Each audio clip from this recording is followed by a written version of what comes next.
There is so much to unpack with this episode.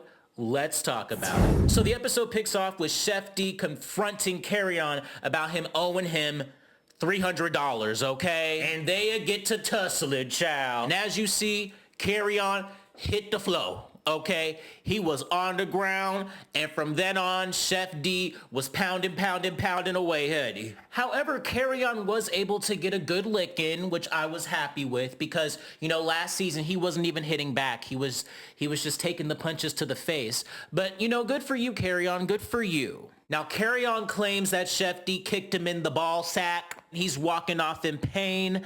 Damn. You should have paid him the motherfucking money then. Well, damn. Fair is fair, okay? You owe Veneers money. I mean, those veneers, that takes money for upkeep. He needs that money. Now we move on to Raz B. Now, Raz B is more reasonable and actually gives Chef D some change, some money. However, I don't understand how Raz B taking his own car and having Prince and Kerrion drive with him, right? And then Raz B getting sick and then leaving. Like, how does that equate to Raz B needing to give Chef D money because now Chef D has to pay for Prince and Kerrion's Ubers? Can they not pay for their own Ubers? Like, how is Raz B responsible for them, right? It's just weird. Now, maybe his part of the portion with the bill, perhaps, but to pay for Ubers, that's stupid. Kerrion, on the other hand, did not give Chef D a dime in that situation.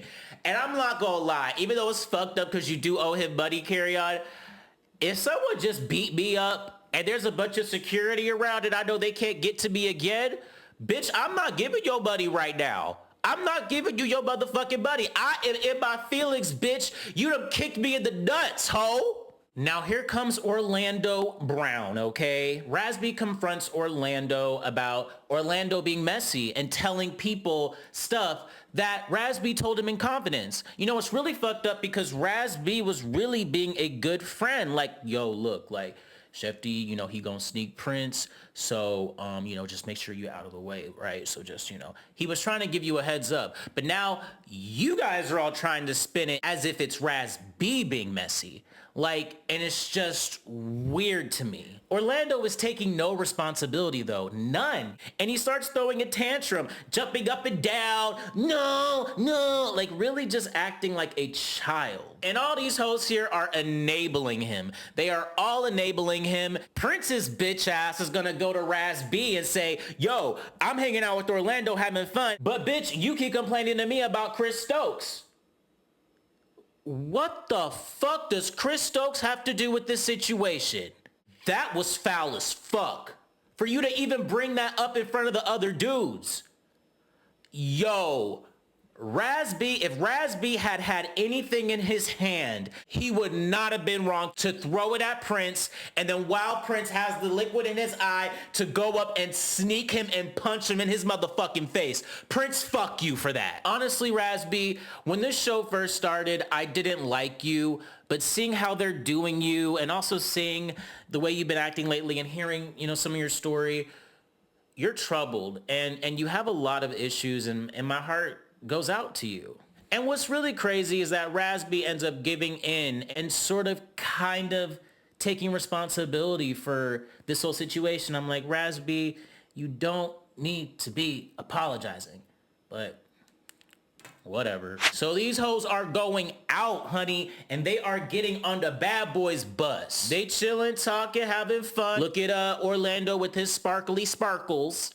Now, this really pissed me off. So they're on the bus and they're talking to Ahrah, you know, saying how we don't, you know, we like you now. We're connecting with you, things of that nature. And then Lou says something about how Ahrah doesn't believe in God, but, you know, he recommends that he should believe in God. And all the other guys start going in and saying, yes, you need God, whatever. And I'm non-religious myself. Like, I don't subscribe to any sort of religion. I used to be a Christian, but I'm no longer a Christian anymore. But I will say this. I really dislike when people of faith try to push their stuff on me. You know what I mean? Or make it seem like I'm so, like, absent of God, and that's why I don't believe in him, and I'm a damn soul. Like, don't do that. Don't do that. Keep your religion to yourself, right? Keep your religion to yourself. It was just weird to me how they were like trying to, I don't know, apostolicize Akbar. So it was just really not Akbar, child. Ahrah Banga. It was really, really weird. They're all talking about God and shit, but then meanwhile they drinking and smoking weed and about to turn up and probably have premarital sex that night. So girl, shut up. They are drinking, and Orlando gets fucked up. I mean, this is how Orlando gets off the bus. Like, they literally have to carry him. Like, it's just bad. And I'm not gonna lie, the shit was disturbing. He tried to go into the crowd. What the entire heck? Zeus, this is really shameful. Like, why did you bring him out like that? You should have sent him back home. Like, what the entire fuck? Now, I can't stand Relly B. He's loud, annoying, obnoxious, thinks everybody want to see his body, always talking about his ass. But he is right when he says that Orlando is embarrassing the group, right? And it's not a good look at all. You are purposely exploiting Orlando Brown for this. Like, that, Zeus, that's so fucked up. Good for Chef D. You know, Chef D is trying to, babysit him and stuff, but, it's just a whole thing. They're out having fun, drinking bottles, such as, and they have a fun night out. The next morning, the guys talk about the night before, and Mo's like, yo, how you feel about how we turned the fuck up last night? Ugh. I'm just like... Okay. Apparently Mocity didn't come back home until 7 a.m. I wonder if he fucked somebody that night. I'm sure he did. Ooh, was it a man or a woman? I'm just kidding. We know it was a woman. Mocity is straight. Maybe. I don't know. The guys are just talking about how they want to do some other outside activities, have some fun, do things, like that, such as. And then, the guys talk about they think they're possibly going to get a replacement. And Mocity's like, you know what? No, we need to kind of haze him, put him through the ringer. Like, we just can't accept him with open arms. So in this next scene, Big Lou and Big Banga have a, conversation in Big Lou's room, and Big Lou is not feeling too well.